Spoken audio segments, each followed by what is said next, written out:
Hey everybody, Robert Tell. Welcome to my channel. Okay, today I want to talk about what's going on with COVID-19 virus. Used to be called the coronavirus, so now we have a name that everybody can remember because Corona, of course, unless you're drinking beer, you can't remember that.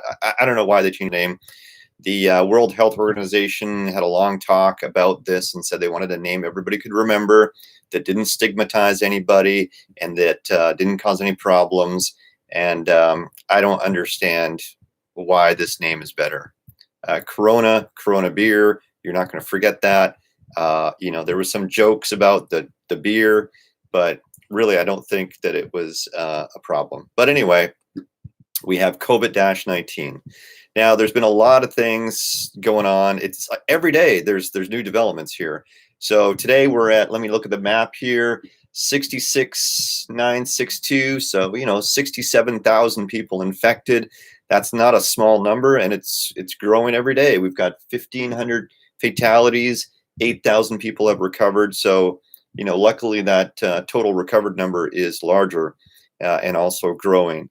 Over the last day, there's been a lot of drama around how China's testing has now changed. So now they're looking at people that have symptoms and testing those people with CAT scans and stuff like that to then mark them as positive for the virus. Whereas before there was a lot of people being turned away at the hospitals and that as a result had complications, and some of those people passed away, unfortunately. So very sad story there. I think what they're doing now is probably better.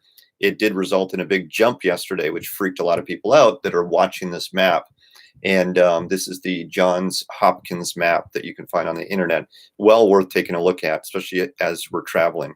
So this video is about how this is going to play out and whether you need to stop making your plans to travel, and whether we need to actually cancel some of our travel plans.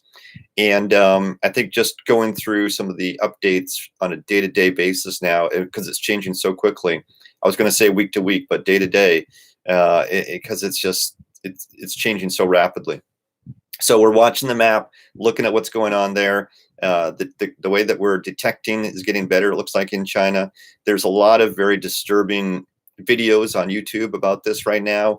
One of the videos I saw was an investigator phoning the cremation places there, talking to them about how busy they were. And it's a pretty disturbing video where it talks about how many people they're actually bringing through that facility and other facilities very much like that. So it definitely sounds like there's a lot of really bad things going on in those cities, right?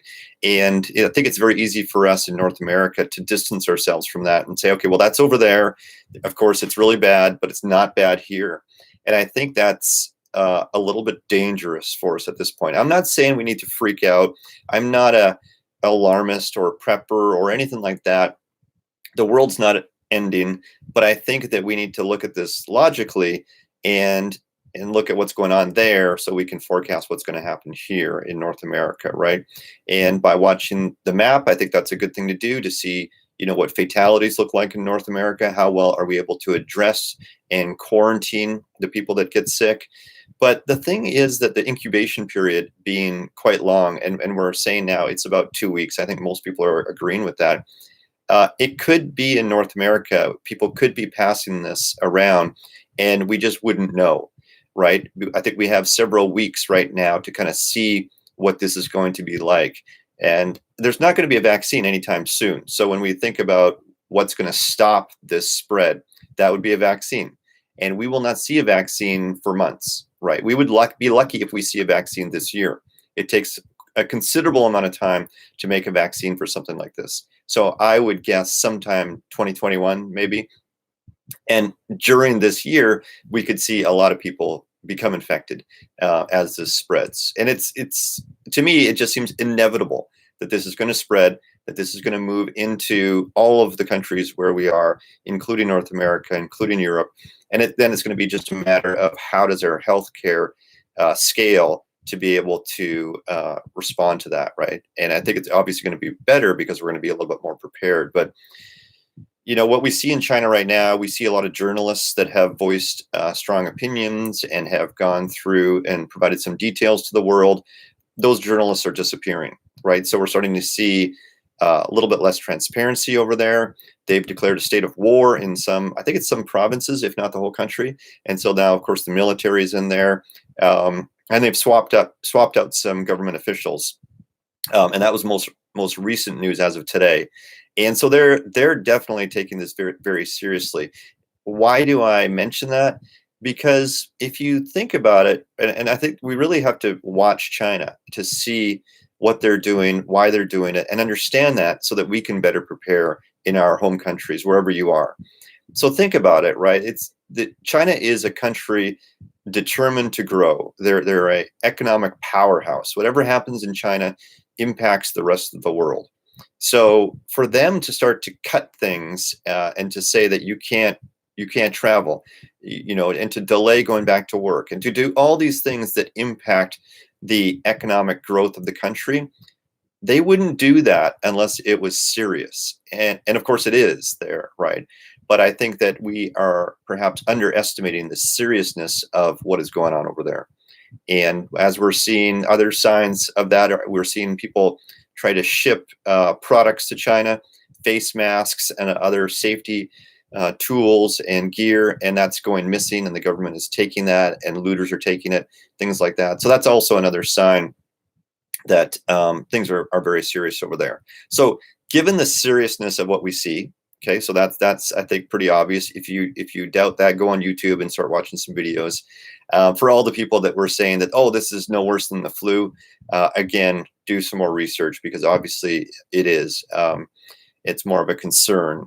And it makes me think that this is really just the first wave, right, of what we should expect. I think that right now, as people go back to work in China, we're going to see more infections as that population density increases. As people go out and interact, we're going to see more people get infected across China, right? So I would expect that, for one thing. At a global stage, I think that there's people that are infected that we're not detecting, of course, because it's very hard to detect someone if they're not showing any symptoms. We should expect to see more infections across the world, right? And what will that do to flights and other things? Well, I think we're just going to see, over the next month or so, it's just that graph is going to keep increasing. We're going to see more and more infections. As a result, we're going to see more fatalities. And I think the reporting that we're going to get from other countries outside of China should be more accurate. We should see more details, and maybe not everyone will be transparent, but some countries will, more than others. And that's going to give us a baseline to be able to draw upon and say, okay, what is the fatality rate? And if the fatality rate is 2%, then that is not good, of course, if you're the 2%. And that's very, very sad and tragic. But it's, I think, when we're looking at it and comparing it to the flu, then we could say, okay, well, maybe that's manageable, right? Especially if you live in a country with a good healthcare service. But if it's higher than that, let's say it's 5% or 10%, and hopefully it's nowhere near those numbers, but we don't know, right? We don't really have a good idea of what the true fatality ratio is. And that's what I think we really need to get. And we should soon have, within the next month or two, I would say we're going to have more details of how serious is this if you're a healthy person and you catch this. If you're an older person or a younger person, or if you have asthma, or if you have other health conditions, you probably don't want to catch this before there's a vaccine. So the answer to this video for you would be, don't travel. Don't go on holiday until there's a vaccine. If you're going to travel, go somewhere where there's less people. I wouldn't go to a city, a really super big, densely populated city. I wouldn't do that if you're at risk. That's just me. That's my recommendation. If you have to go somewhere where there's not as many infections, where there's not as many people, and have a relaxing holiday.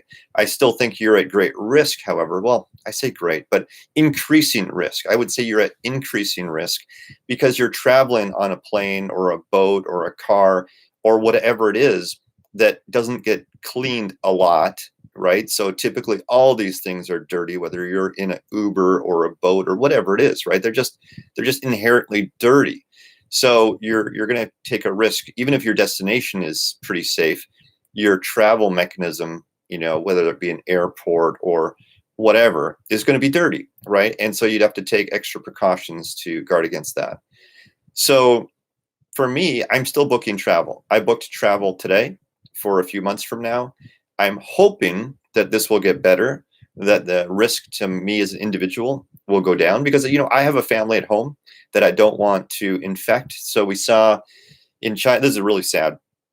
In China, we saw at least a few documented suicides of people that were infected, and they couldn't get into the hospital because, of course, it was overwhelmed, and they wouldn't go home because they didn't want to infect their loved ones and put them at risk of this virus, right? So that's tragic on so many levels, right? But it's saying that that this virus is actually can be quite deadly, or perceived deadly in the minds of people in the center of all this. But then also that, we don't want to bring it home to our loved ones as well, right? So I think that's, like, as a traveler, that's one of the things that I think about a lot is, okay, if I get infected, I will probably be fine, right? I'm getting old now, but I'm pretty healthy. I work hard to be healthy, even though I travel a lot. When I get the flu, it's not fun. I'm at home for a few weeks. Well, no, I'm working usually, but I'm not as good as I normally would be. But you could stay home for a few weeks and even just work from home if you had to. So there's that. But I don't want to get this one because I don't know what it's going to be like. I think the risk is actually much higher based on the behaviors that we see in China.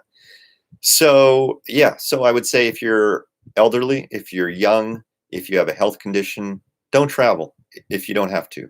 If you have to, then just be very careful. Wear a mask, wear gloves, clean your hands, clean your seat, and just be really careful. Try to go to a place where there's not a lot of people densely populated and put together, and just think about what you're doing a lot. And when you come back, you probably want to maybe put yourself in a bit of a state of quarantine if you can, especially if you're in a place that has a high infection rate, or you think maybe you're infected, maybe you're showing some symptoms.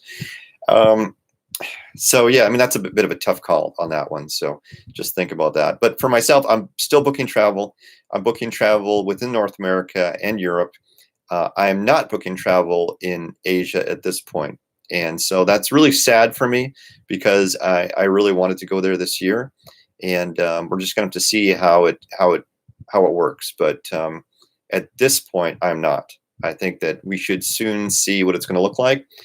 If it stops today, let's say that in total infections stop today, and we don't see any more as of tomorrow, I would not change my travel plans right away because the virus is still, can be on the seat, it can be in different places, and I would still wait for a little while.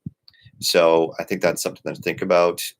So this year it's going to be tricky because even if it stops now, which it won't, we're going to see a continued risk for a little while. There's a lot of people saying that this risk is very low risk and that it's going to only be in 2020. Both from a health and economic perspective. I think that's really misleading. I don't see how it could possibly be limited to this year. So we are going to see changes in travel. We're going to see impacts to the economy at a global level.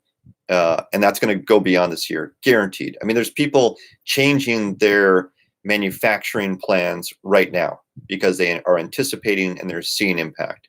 So how could that not impact the years to come, right? So what we see now is just the tip of the iceberg and the very beginning of those changes, even if it was to get better tomorrow, which it won't. So I think that as you make plans for your travel and maybe your job and maybe where you're going to live and all these things, this is not going to be over this year. This is going to be, we're going to see remnants of this for, it's hard to say.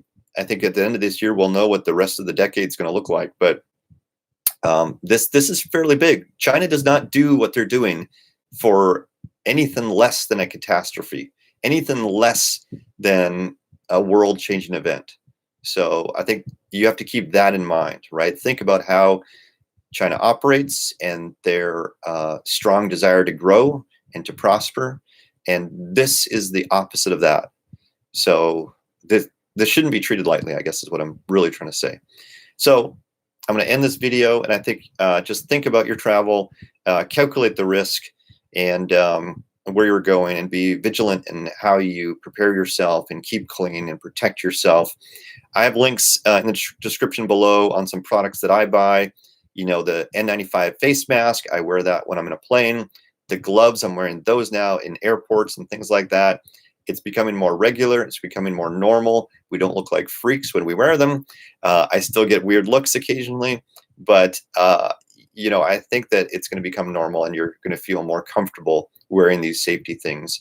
Buy some Perel, buy some disinfectant wipes, and you know, wipe your hands, also your luggage, and all those other things, right? Really develop a system on how you're going to operate, especially if you want to touch your face or have something to eat. You know, wipe your hands. I go and eat in a little isolated area of the airport now. I take my food, and I'm just trying to take all the precautions I can without going overboard at this point.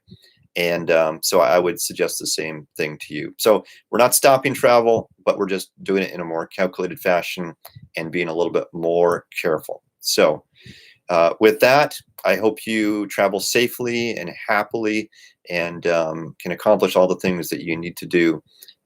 And so, yeah, I hope that helps you a lot. If you have questions, please put them in the comments.